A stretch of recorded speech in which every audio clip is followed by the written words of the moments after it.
నమస్తే, welcome to NSTV news. నేను అనుష. ముందుగా హెడ్లైన్స్ చూద్దాం. కరీంనగర్ డీర్ పార్కులో అధికారుల నిర్లక్ష్యం, అసువులు బాస్తున్న మూగజీవాలు.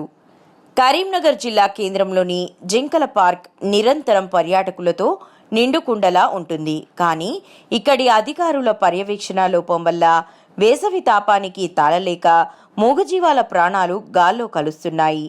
నిన్న డీర్ పార్క్లోని ఒక నీటి కొలను వద్ద హంసల సందడి చూడడానికి వచ్చిన పర్యాటకులకు ఒక హంస మరణించి ఉండటం కనిపించింది. అదే సమయంలో అక్కడే ఉన్న ఎన్ఎస్టీవీ బృందం ఈ చిత్రాలను సేకరించింది. నిత్యం పర్యాటకులతో కిటకిటలాడే ప్రాంతంలో మూగజీవాలు చనిపోతున్నా కూడా అధికారులు గమనించకపోవడం పట్ల పర్యాటకులు మూగజీవాల పట్ల శ్రద్ధ వహించాలని అధికారులను కోరుతున్నారు.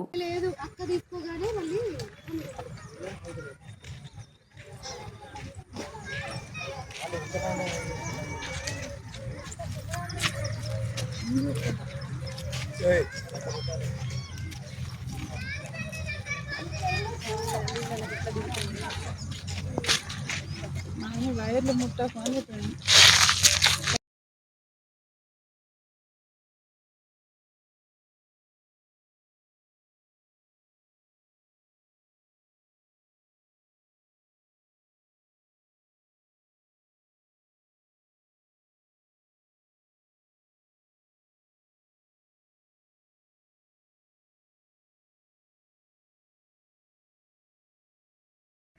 అంటది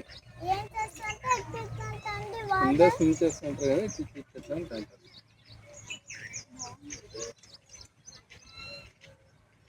ఎవరు కొడుతున్నారు?